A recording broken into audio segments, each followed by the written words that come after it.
Join me for a beginner-friendly art project. Today we are going to be creating some floral watercolour bookmarks. Hello all you lovely people, my name is Lynette and today we are doing a little crafty art project. So the other day I had a new book arrive in the post that I've been wanting for ages, and I had a rare afternoon all to myself where I could sit in front of the fire and cozy up with this new book. So after a little while of reading I needed a cup of tea, and the only thing that I had laying around so I didn't lose my page was an old lottery scratch card, which inspired me to make some of my own.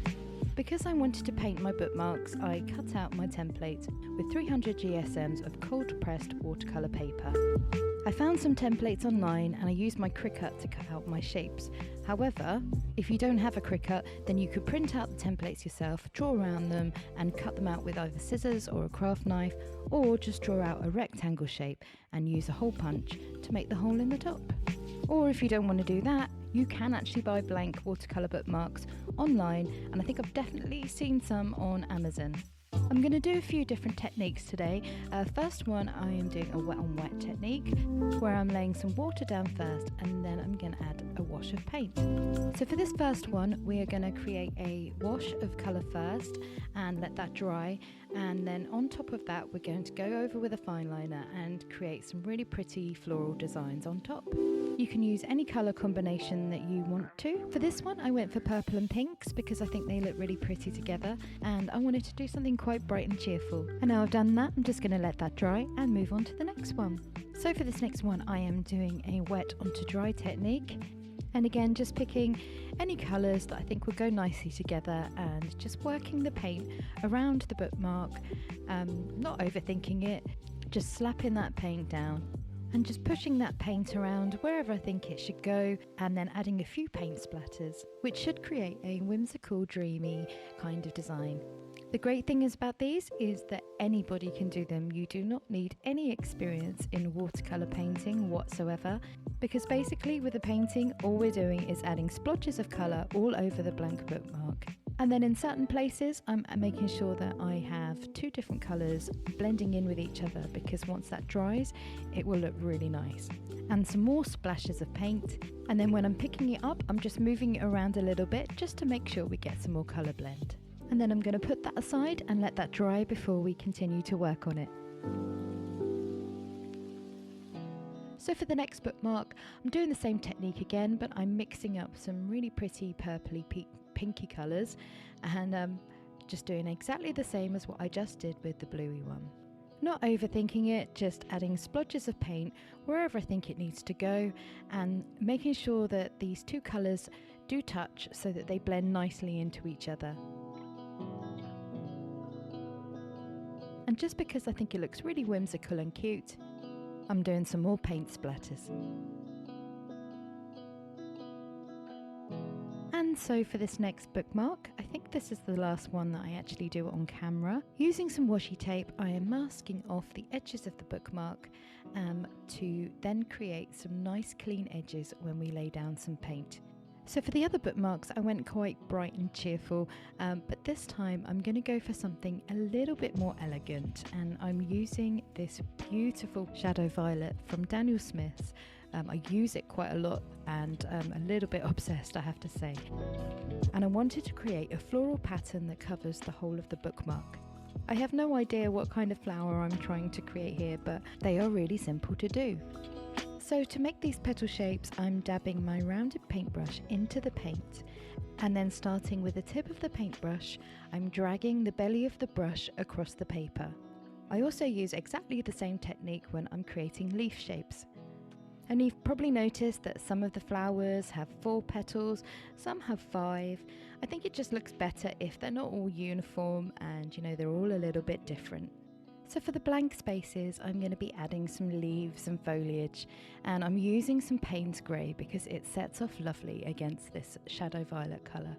And whilst the flowers are still wet, I've added little dabs of Paynes grey into the centre of the flower, which just finishes the flower off nicely.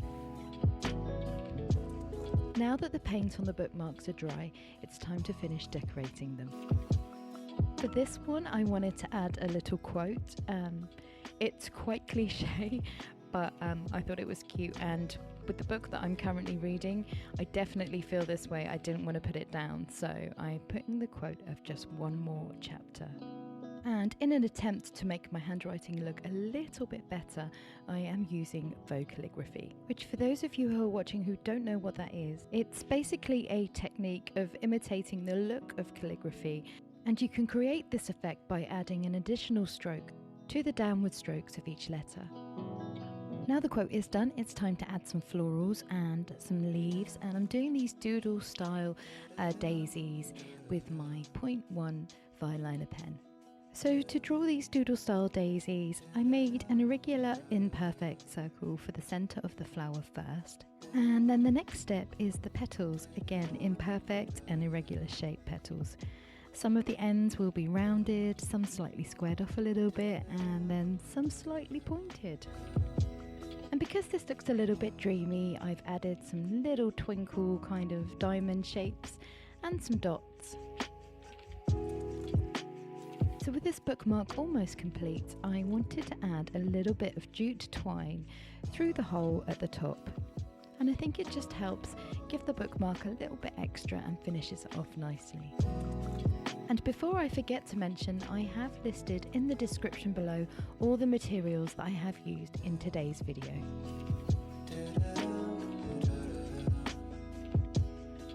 Next up, no quote for this one, I am just going to do a floral design that covers the entire bookmark. Again, doing these doodle style daisies because daisies are my favourite flower and they're very simple to illustrate. So again, I did an irregular circle in the middle of the flower and filled in the centre by doing lots of little mini circles within the centre of the flower. To give the flower depth and texture, I'm doing lots of little flicks with my fine liner from the centre of the flower outwards towards the edge of the petal.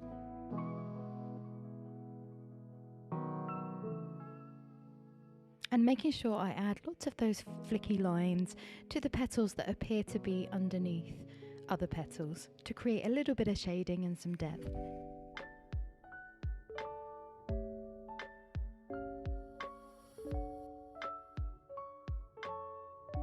So now I've done a couple of flowers, I'm going to start adding some leaves and foliage.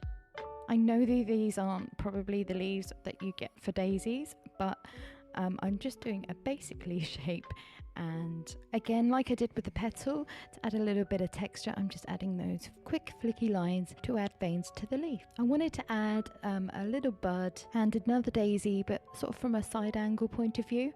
I know these are doodles, but to create a little bit of realism, you're going to want to sort of do your flowers facing different directions and from different angles.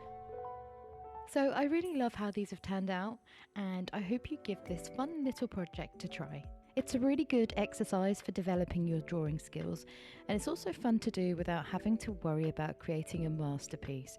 And as an added bonus, they make really cute and thoughtful gifts to anyone that you know who is a bit of a bookworm.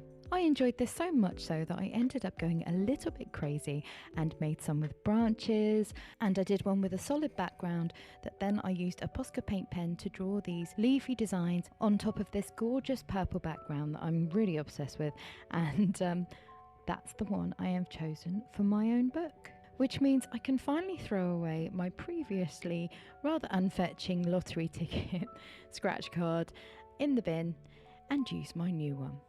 Well, I hope you enjoyed the video. Let me know what you think in the comments section below. If you did enjoy it, then don't forget to give me a thumbs up. And if you would like to support the channel and my art, then don't forget to hit the subscribe button and the notification bell to keep you updated with my future content. I have 2 Plan With Me videos coming up for you for next week.